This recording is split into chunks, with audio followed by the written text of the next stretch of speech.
इसलिए तुमने सबके अधिपति भगवान शंकर की अवहेलना की है। भगवान की स्तुति के बिना कोई भी कार्य सफल नहीं हो सकता। उस कार्य में अनेक परेशानियां आती हैं। जहाँ पूजनीय व्यक्तियों की पूजा नहीं होती, वहाँ गरीबी, मृत्यु तथा भय का निवास होता है। इसलिए तुम्हें भगवान शिव का सम्मान करना चाहिए, परंतु तुमने महादेव का सम्मान और आदर सत्कार नहीं किया, अपितु तुमने उनका घोर अपमान किया है। इसी के कारण तुम्हारे ऊपर घोर संकट के बादल मंडरा रहा है। मैं तुम पर छाए इस संकट से तुम्हें उबारने में पूर्णतः असमर्थ हूं। ब्रह्मा जी कहते हैं, नारद, भगवान विष्णु का वचन सुनकर दक्ष सोच में डूब गया। उसके चेहरे का रंग उड़ गया और वे घोर चिंता में पड़ गए। तभी भगवान शिव द्वारा भेजे गए गणों सहित वीरभद्र और महाकाली का उनकी सेनाओं सहित उस यज्ञशाला में प्रवेश हुआ। वे सभी महान पराक्रमी थे। उनकी गणना करना असंभव था। उनके सिंहनाद से सारी दिशाएं गूंज रही थीं। पूरे आसमान में धूल और अंधकार के बादल छाए हुए थे। पूरी पृथ्वी पर्वतों, वनों और काननों सहित कांप रही थी। समुद्रों में ज्वार भाटा उठ रहा था। उस विशालकाय सेना को देखकर समस्त देवता आश्चर्यचकित थे।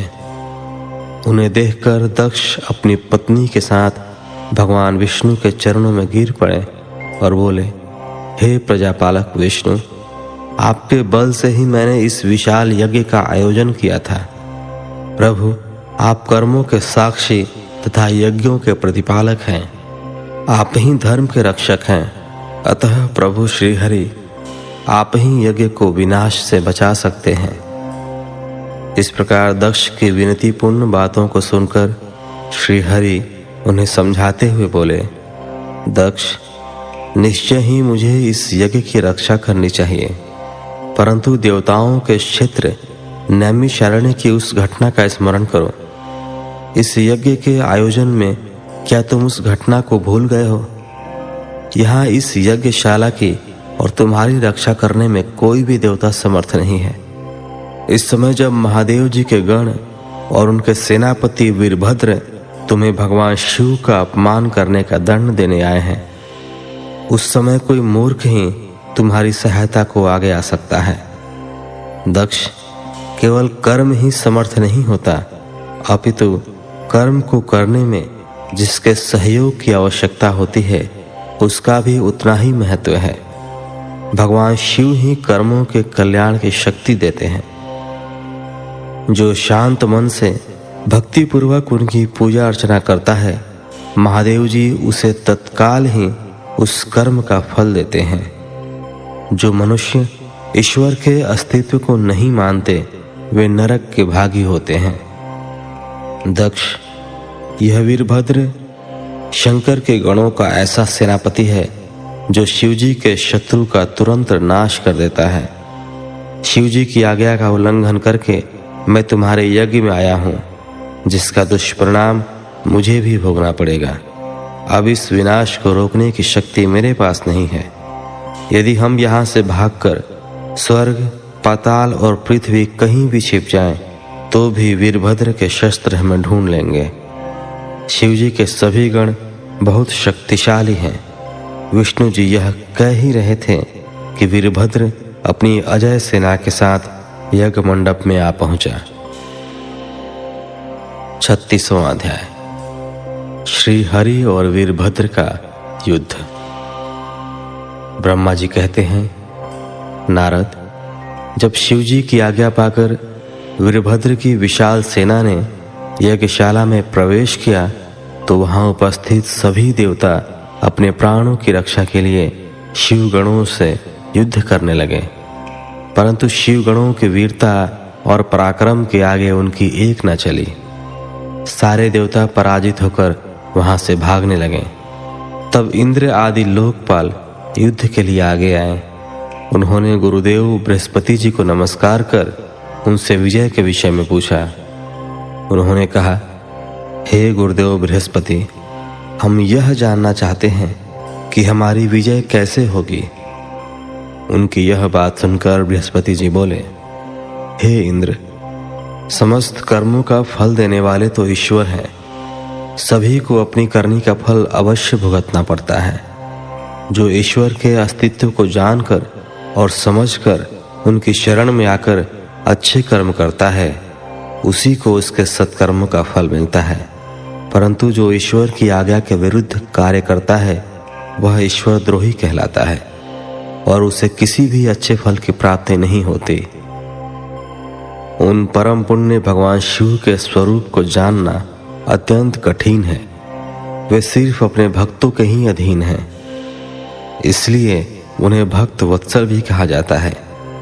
भक्ति और ईश्वर सत्ता में विश्वास न रखने वाले मनुष्य यदि वेदों का 10,000 भी अध्ययन कर लें तो भी भगवान शिव के स्वरूप को भली भांति नहीं जान पाएंगे।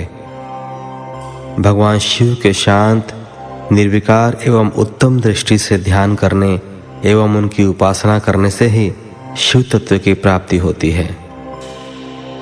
तुम उन करुणा निधान भगवान महेश्वर की अवहेलना करने वाले उस मूर्ख दक्ष के निमंत्रण पर यहाँ इस यज्ञ में भाग लेने आ गए हो। भगवान शिव की पत्नी देवी सती का भी इस यज्ञ में घोर अपमान हुआ है। उन्होंने इस यज्ञ में अपने प्राणों की आहुति दे दी है। इसी कारण भगवान शंकर ने रुष्ट होकर इस यज्ञ का विध्वंस करने के लिए वीरभद्र के नेतृत्व में अपने शिवगणों को भेजा है। अब इस यज्ञ के विनाश को रोक पाना किसी के भी वश में नहीं है। अब चाह कर भी तुम लोग कुछ नहीं कर सकते। बृहस्पति जी के ये वचन सुनकर इंद्र सहित अन्य देवता चिंता में पड़ गए। तभी वीरभद्र और अन्य शिवगण उनके निकट पहुंच गए। वहां वीरभद्र ने उन सभी को बहुत डांटा और फटकारा। गुस्से से वीरभद्र ने इंद्र सहित सभी देवताओं पर अपने तीखे बाणों से प्रहार करना शुरू कर दिया। बाणों से घायल हुए सभी देवताओं में हाहाकार मच गया और वे अपने प्राणों की रक्षा के लिए यज्ञ मंडप से भाग खड़े हुए।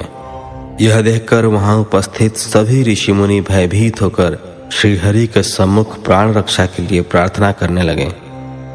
तब मैं और विष्णु जी वीरभद्र से युद्ध करने के लिए उनके पास गए। हमें देखकर वीरभद्र, जो पहले से ही क्रोधित थे, हम सबको डांटने लगे।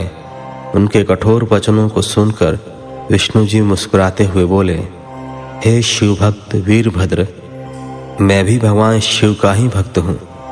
उनमें मेरी अपार श्रद्धा है। मैं उन्हीं का सेवक हूँ। परंतु दक्ष अज्ञानी और मूर्ख है। यह सिर्फ कर्म कांडों में ही विश्वास रखता है। जिस प्रकार महेश्वर भगवान अपने भक्तों के ही अधीन है, उसी प्रकार मैं भी अपने भक्तों के ही अधीन हूँ। दक्ष मेरा अनन्य भक्त है। उसकी बारंबार प्रार्थना पर मुझे इस यज्ञ में उपस्थित होना पड़ा। हे वीरभद्र, तुम रुद्रदेव के रौद्र रूप अर्थात क्रोध से उत्पन्न हुए हो। तुम्हें भगवान शंकर ने इस यज्ञ का विनाश करने के लिए यहाँ भेजा है। उनकी आज्ञा तुम्हारे लिए शिरोधार्य है। मैं इस यज्ञ का रक्षक हूँ, अतः इसे बचाना मेरा पहला कर्तव्य है। इसलिए तुम भी अपना कर्तव्य निभाओ और मैं भी अपना कर्तव्य निभाता हूँ। हम दोनों को ही अपने उत्तरदायित्व की रक्षा के लिए आपस में युद्ध करना पड़ेगा। भगवान विष्णु के ये वचन सुनकर वीरभद्र हंस कर बोला कि आप मेरे परमेश्वर भगवान शिव के भक्त हैं। यह जानकर मुझे बहुत प्रसन्नता हुई। भगवान, मैं आपको नमस्कार करता हूँ। आप मेरे लिए भगवान शिव के समान ही पूजनीय हैं। मैं आपका आदर करता हूँ, परंतु शिव आज्ञा के अनुसार मुझे इस यज्ञ का विनाश करना है। यह मेरा कर्तव्य है। यज्ञ का रक्षक होने के नाते इससे बचाना आपका उत्तरदायित्व है। अतः हम दोनों को ही अपना अपना कार्य करना है। तब श्रीहरि और वीरभद्र दोनों ही युद्ध के लिए तैयार हो गए। तत्पश्चात दोनों में घोर युद्ध हुआ। अंत में वीरभद्र ने भगवान विष्णु के सुदर्शन चक्र को जड़ कर दिया। उनके धनुष के 3 टुकड़े कर दिए। वीरभद्र विष्णु जी पर भारी पड़ रहे थे। तब उन्होंने वहां से अंतर्धान होने का विचार किया। सभी देवता व ऋषिगण यह समझ चुके थे कि यह जो कुछ हो रहा है वह देवी सती के प्रति अन्याय और शिव जी के अपमान का ही परिणाम है। इस संकट की घड़ी में कोई भी उनकी रक्षा नहीं कर सकता। तब वे देवता और ऋषिगण शिव जी का स्मरण करते हुए अपने अपने लोक को चले गए।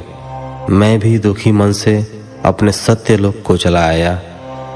उस यज्ञ स्थल पर बहुत उपद्रव हुआ। वीरभद्र और महाकाली ने अनेकों मुनियों एवं देवताओं को प्रताड़ित करके उनका वध कर दिया। भृगु, पूषा और भग नामक देवताओं को उनकी करनी का फल देते हुए उन्हें पृथ्वी पर फेंक दिया। 37वां अध्याय। दक्ष का सिर काटकर यज्ञ कुंड में डालना। हे नारद, यज्ञशाला में उपस्थित सभी देवताओं को डराकर और मारकर वीरभद्र ने वहां से भगा दिया और जो बाकी बचे उनको भी मार डाला। तब उन्होंने यज्ञ के आयोजक दक्ष को, जो कि भय के मारे अंतर्वेदी में छिपा था, बलपूर्वक पकड़ लिया। वीरभद्र ने दक्ष के शरीर पर अनेकों वार किए। वे दक्ष का सिर तलवार से काटने लगे, परंतु दक्ष के योग के प्रभाव से वह सिर काटने में असफल रहे।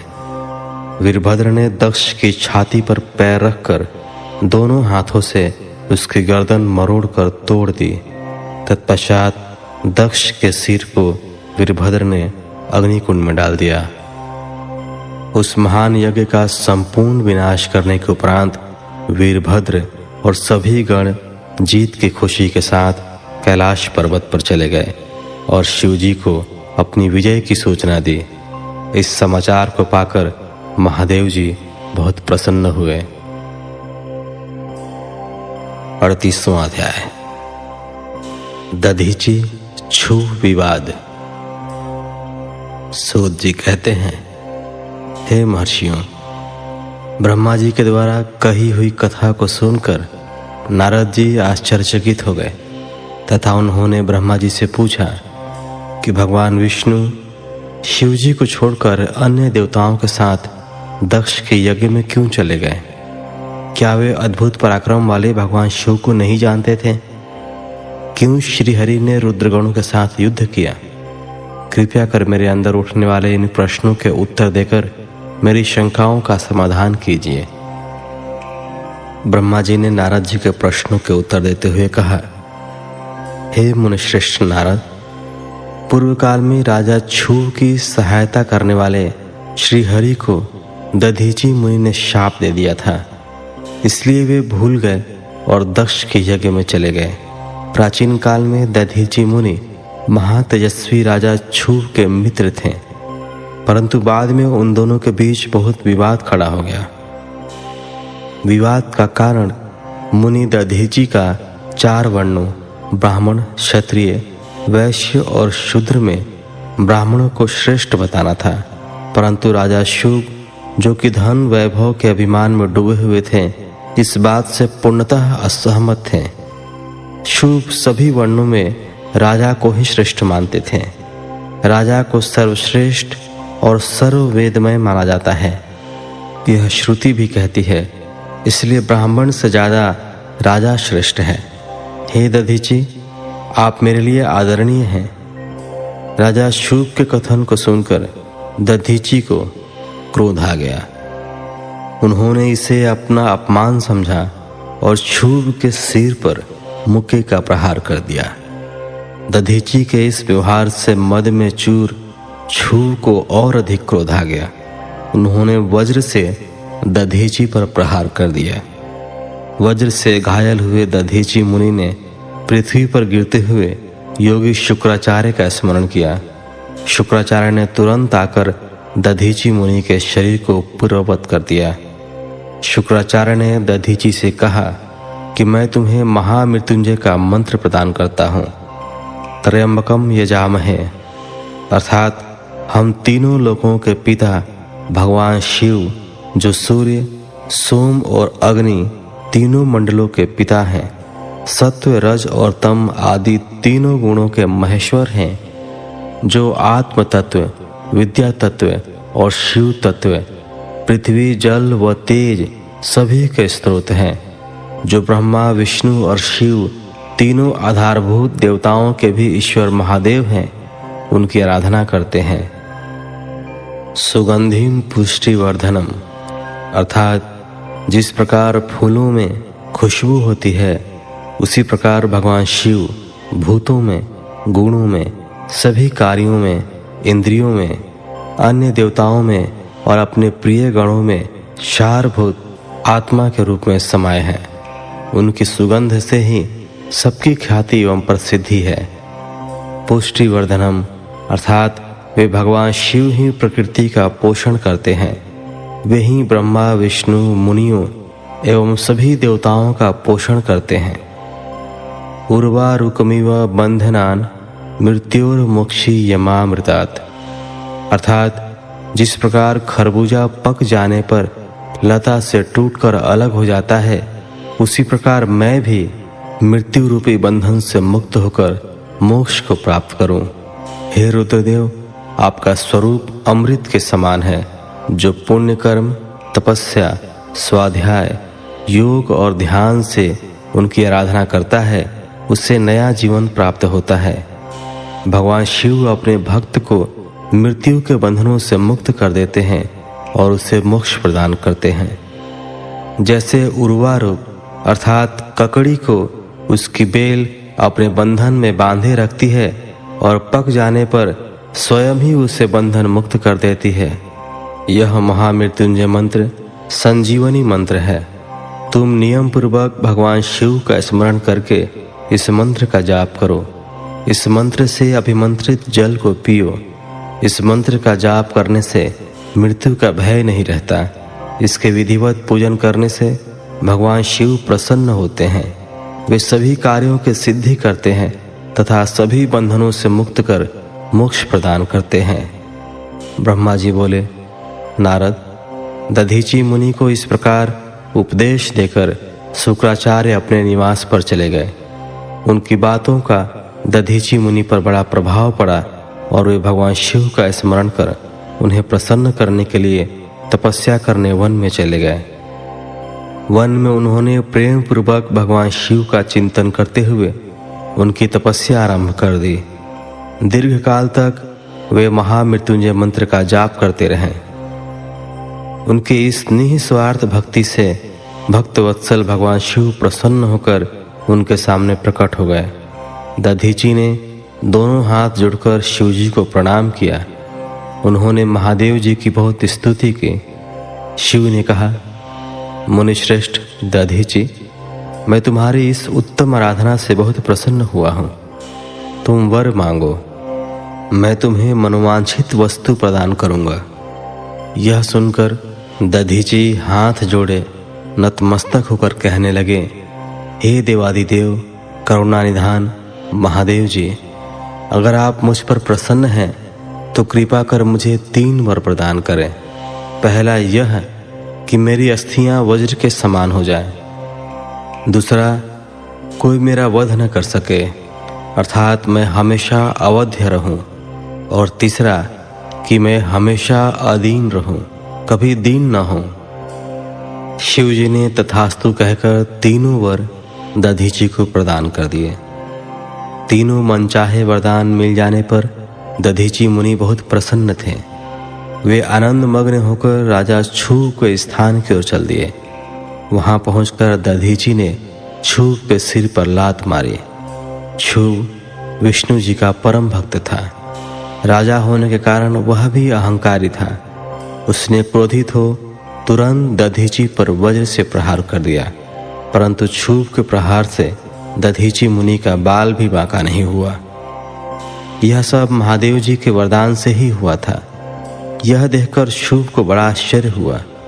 तब उन्होंने वन में जाकर इंद्र के भाई मुकुंद की आराधना शुरू कर दी। तब विष्णु जी ने प्रसन्न होकर छूप को दिव्य दृष्टि प्रदान की। छू ने विष्णु जी को प्रणाम कर उनकी भक्ति भाव से स्तुति की। तत्पश्चात छू बोले, भगवान, मुनिश्रेष्ठ दधीची पहले मेरे मित्र थे, परंतु बाद में हम दोनों के बीच में विवाद उत्पन्न हो गया। दधीची ने परम पूजनीय भगवान शिव की तपस्या महामृत्युंजय मंत्र से कर उन्हें प्रसन्न किया तथा अवध्य रहने का वरदान प्राप्त कर लिया। तब उन्होंने मेरी राजसभा में मेरे समस्त